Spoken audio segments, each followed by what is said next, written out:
Expediting with Lucy here. A couple days ago, I was doing a run. I was out of Tennessee going to Illinois, I think. Believe me, you'll lose track of where you've been. Cutting through Kentucky in the middle of the night on back roads. It's not even a two-lane run. It was like a lane and a half wide, like a goat trail. It was paved.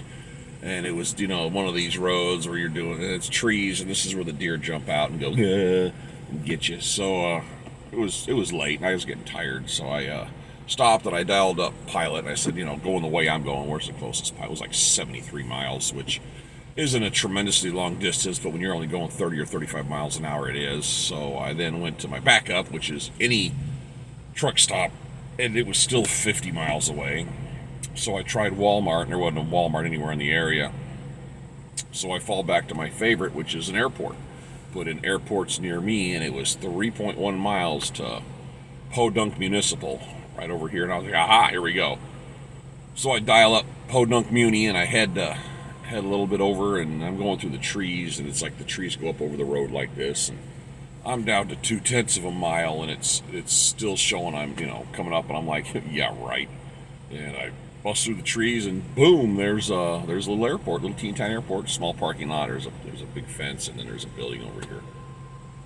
So I parked where I figured would be an okay place. Hopped out. There's nobody there. There's only one light on the whole place, and I went over the building, and it's got the old combination touchpad lock, and I used my pilot knowledge along with my ninja Jedi skills, and I figured out how to get into the building. And I walk in the building, and it's a giant room. There's nothing in it except this one desk, and on the desk is a sign-in log, and it just says, hey, sign in that you've been here. And the last person to sign the log was like 6 or 7 days ago, so there's not a lot of activity. It's got a self-service gas station, single strip runway, nothing happening. So I signed in and said, hey, what are you here for? I'm just passing through. I walked around the corner, and I found the restroom, and opened the door, and the restroom was the size of a bedroom, and it had a shower. I went, oh, look at that. So I took care of business. I went over, turned the shower on, stuck my hand in there, waited, and sure enough, I got hot water. I'm like, win-win. So I went and got my gear, came back, and took a nice long shower.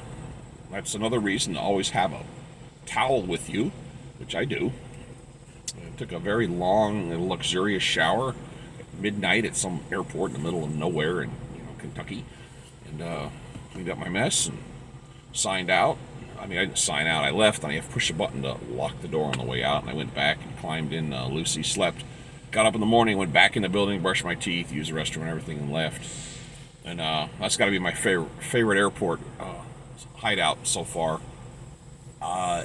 If you do use an airport, please, the rules are be respectful. Don't steal anything. Don't break anything. Don't leave a mess. Don't really let them know you've even been there, unless, of course, you sign on a logbook. But don't leave any sign of your passage there. But it's a nice, quiet place. There's nothing happening. It's out of the way, and the restrooms are available. And I just think it's a nice public place to hide out when you have no other options. All right, well, I'm still here south of Birmingham hanging out. I've had a teaser for Oklahoma. And that's been it for today. I'm just hiding out here in the shade under a tree, hoping something happens here. I need to get back home again. Expedite with Lucy. I'm out.